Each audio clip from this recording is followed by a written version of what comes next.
Guys, nandito na naman si Don Rich, nagbabalik sa ating travel vlog at mayroon tayong panibagong vlog for today. Pupunta tayo guys doon sa Kalangaman Island na kung saan matatagpuan ito sa Palompon, Leyte. So guys, from here, Bontoc Southern Leyte, papuntang Palompon, Leyte guys, estimated travel of 5 hours. Ayan, estimated time natin yan guys, no? Papuntang Palompon. So, pagdating natin ng Palompon guys, doon na tayo magkuha ng mga details about dito sa pagtawid papuntang Kalangaman Island. Para pala sa mga kababayan natin na gustong pumunta ng Kalangaman, lalo na dito sa Karatig Bayan, dito sa Palompon, dito sa Southern Leyte, katulad dito, Bontoc Southern Leyte, at sa ibang lugar pa na gustong pumunta ng Palompon guys, para doon sa Kalangaman. Mag-travel lang tayo guys, diretso lang tayo ng papuntang Palompon mismo. Doon sa Palompon, pagdating doon, andun na yung pier patawid papuntang Kalangaman Island. So, pag galing naman tayo ng Maynila, by airplane tayo, sasakay tayo ng aeroplano papuntang Tacloban Airport. And then, pagdating sa Tacloban Airport, sasakay tayo ng van papuntang Palompon, Leyte.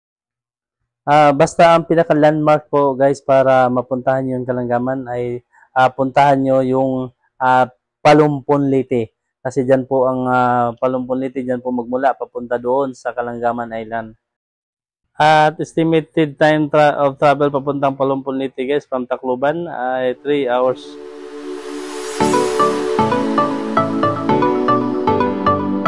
At yes, nandito na tayo sa Palompon, Leyte. So guys, ito yung pinaka-waiting area dito sa Palompon, Leyte. At yan yung bangka na yan. Yan yung tumatawid papunta doon sa Kalangaman Island. At saka nakikita natin yung mga bumababa. Ayan, galing na yan doon. At saka ito naman yung kanilang opisina. Dito mag-inquire sa lahat ng mga detalye para makatawid. At ito naman yung kanilang parking area. Sa mga nagdadala ng sasakyan, dito iiwan yung mga sasakyan para makatawid na tayo doon sa kabilang isla. At saka guys, kung napapansin natin dito, maraming mabibilhan na pagkain yan, mga street foods, mga kung ano-anong mabibili na pagkain. At dito pwede maghihintay tayo habang naghihintay tayo papatawid doon sa kabilang isla. At saka ito guys, ayan, dumating na yung bangka at yan, marami nang bumababa. At tayo sasakay na rin dyan, papalit dyan sa mga bumababa para makatawid na tayo doon sa isla. Ayan. Siguro estimated ng travel natin is nasa 30 to 45 minutes. Ayan guys, yan ang estimated travel. Estimated travel lang po. Woohoo! And sa wakas, nandito na tayo guys. Nakarating din tayo sa Kalangaman Island. Wow, the best. The best island in Leyte. Ayan, pinakamaganda talaga sa tingin ko.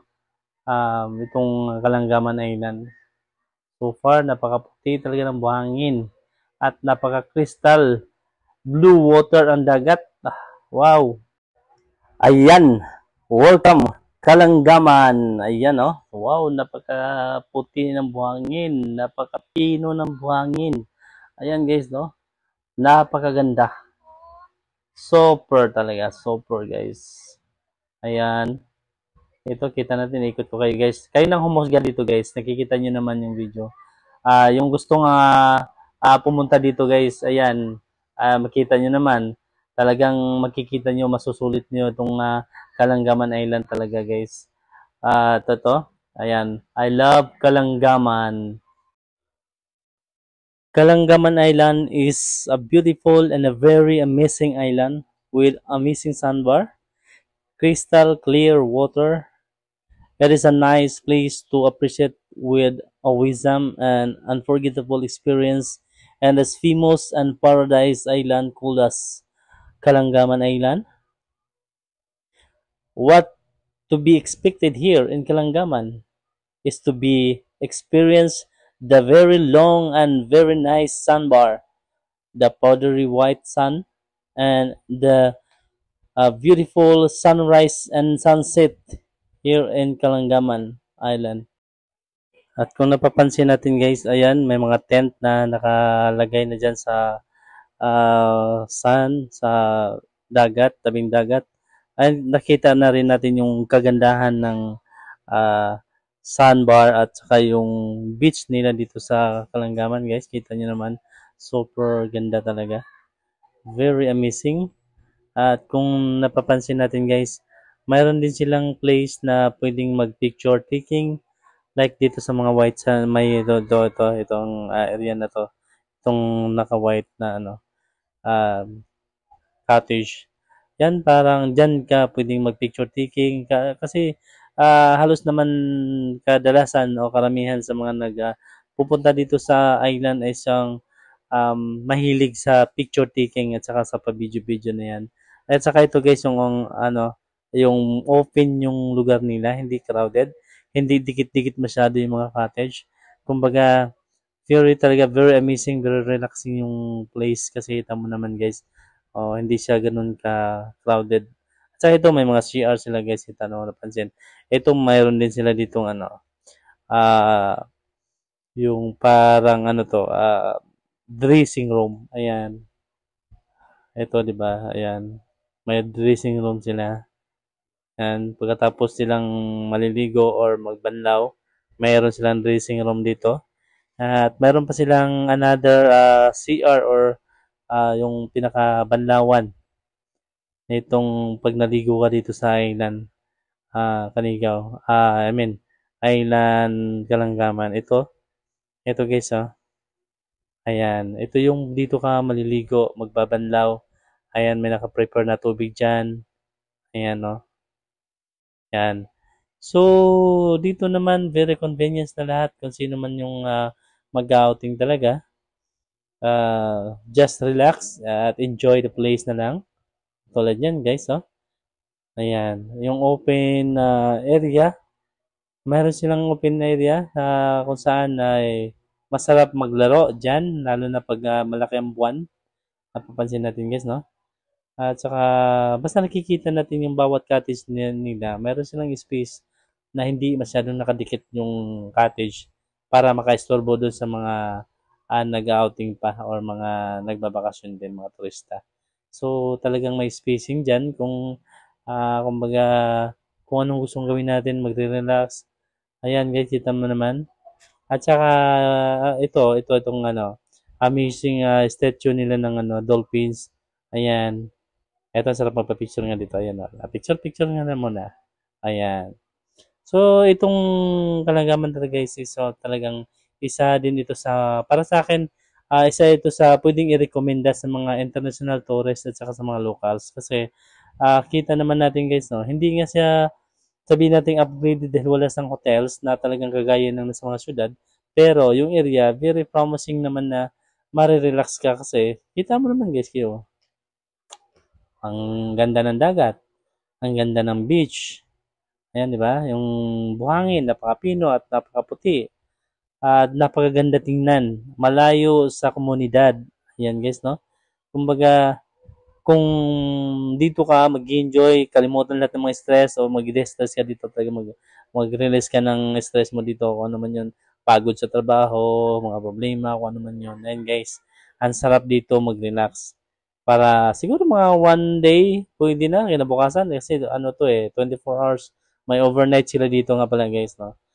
May dito at saka meron din silang overnight. Kaya pwede dito talaga guys, mag-relax ka.